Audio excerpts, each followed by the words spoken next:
Welcome back to Carving Fairways. Today, we're diving into something truly special, Cedar Creek in Fairmont, Minnesota, home to not just one but three full 18-hole courses. It's a rare find to have this many courses in one spot, and today we'll be taking a close look at the first of them, Cedar Creek West.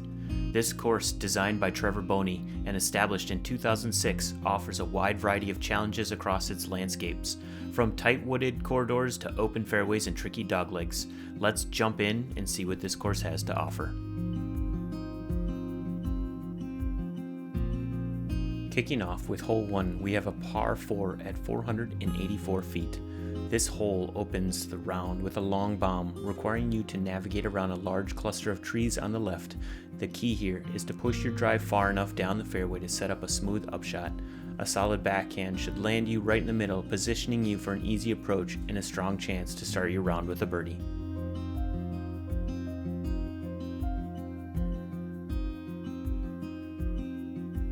Coming into hole 2, we have a par 4 at 452 feet. This hole plays a bit longer with a gradual incline up the hill. A big forehand off the tee can give you a nice setup for your second shot, where you'll either crash in over the top with some power or choose to thread the needle through the cut-in path. Be careful though, straying from the fairway will leave you battling through thick brush, making recovery tough. Stay precise to keep your birdie hopes alive.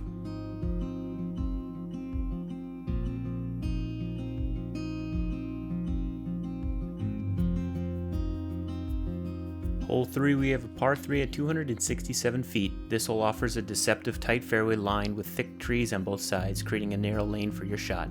If you have controlled backhand, threading the gap down the middle is your best. Alternatively, a strong forehand can also put you in position for a birdie look. With dense trees covering, creating a tunnel-like feel, accuracy is key. Stray too far to the left or right and you'll be battling through the rough.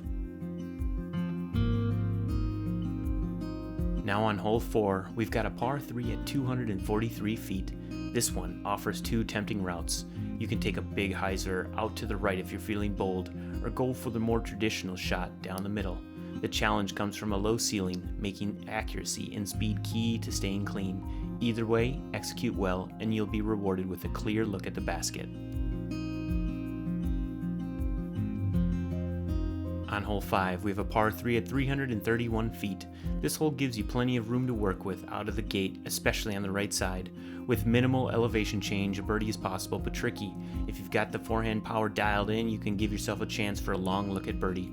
Otherwise, land safely in the open and set yourself up for an easy approach, securing a comfortable tap in par.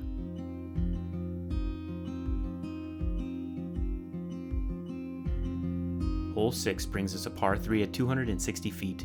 Here you've got two clear options. The first is a big hyzer spike to clear the dense trees that line both sides of the fairway, but anything landing inside them will make for a tricky recovery. The safer route is low, fading forehand that finishes quickly, keeping in your fairway and setting you up for a clean approach to the basket.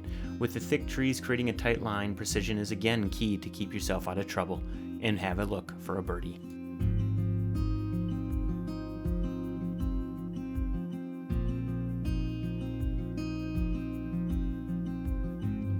Next up, hole 7. At 262 feet, this par 3 is all about precision as you head down a tight tree-lined fairway.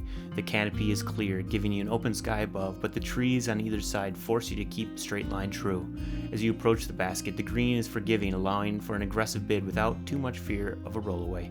Keep it clean through the middle and you'll be in great shape to take this one home.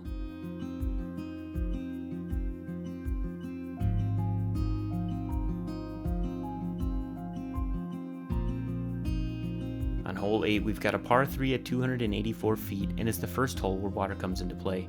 The fairway leads you down toward a tricky green bordered by a small creek that can quickly add a stroke to your round if your disc catches an unfortunate roll. Be sure to give your throw enough power to land safely on the green, or play it smart by laying up for an easy approach. Precision is key, especially with the water hazard lurking near the basket.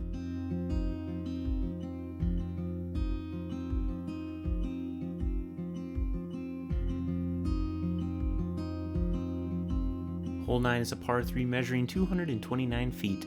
This hole favors a forehand drive with a gentle uphill climb before the fairway fades to the right.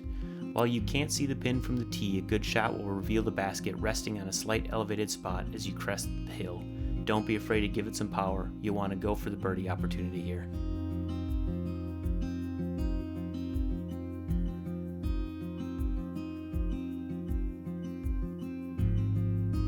Hole 10 presents a 398-foot par 3, inviting you to unleash some power. The fairway is wide open, giving you the freedom to choose between a backhand or forehand. With the basket positioned straight forwardly, it's all about sending your shot far enough to give yourself a look for a putt. Confidence and distance will be your best friend here.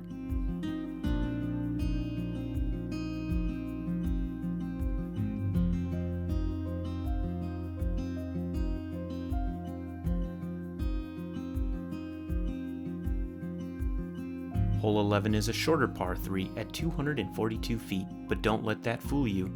It offers multiple tricky lines. You can aim low and straight down the middle, opt for a faster right side shot hoping for a skip, or launch a hyzer up high to crash into the circle. The trees present plenty of challenges, so you'll need to commit to your line and navigate the gaps to secure the birdie.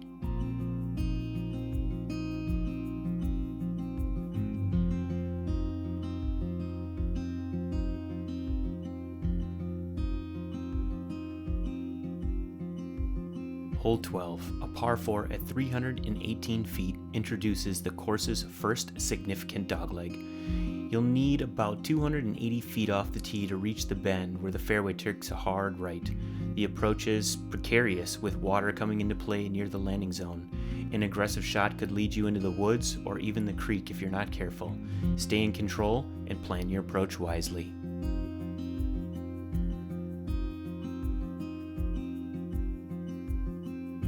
Hole 13 gives you a classic risk-reward situation on this 298-foot par 3. You can play it safe by sticking to the left side tunnel, setting yourself up for an easy par, or aim down the narrow right side tunnel for a shot at a birdie.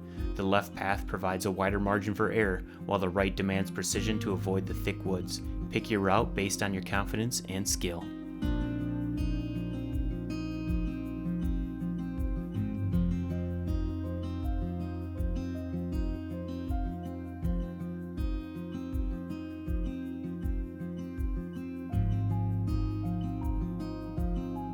Hole 14, a 297-foot par 3, offers two solid routes. You can take a big backhand shot to the right, aiming to push up and around the trees, or keep it low and speedy to try for a skip under the tree cover. The initial gap is tight, and whichever option you choose, accuracy is a must. Navigating the gap well could earn you a birdie look.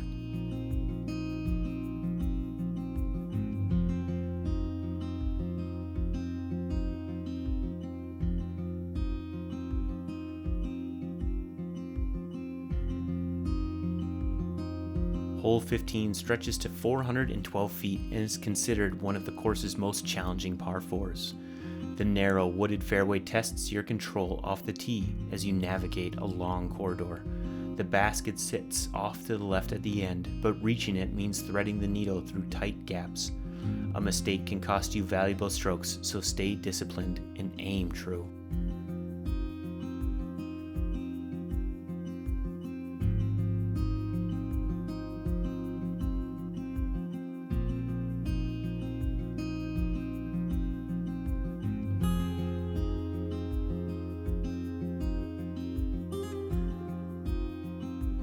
Hole 16 provides a refreshing change with its more open 328-foot par 3. After crossing the bridge, you'll aim for a large tree perched near the top of the hill. The open space invites you to extend your throw, but make sure to judge the power and distance so you can set yourself up for a clean approach. Hole 17 is a 352-foot par 3 that tests your endurance as you near the round's end. The fairway curves to the right, flanked by trees that you'll need to avoid. A big backhand can get you around the bend, while a forehand could position you well with its natural fade. Hole 18 caps off the round with a 206-foot par 3. Though short, this blind shot demands an up and over approach as the basket sits hidden behind the hill. It's an ideal spot to aim for an ace to close out the day. And that wraps up the round here at Cedar Creek West.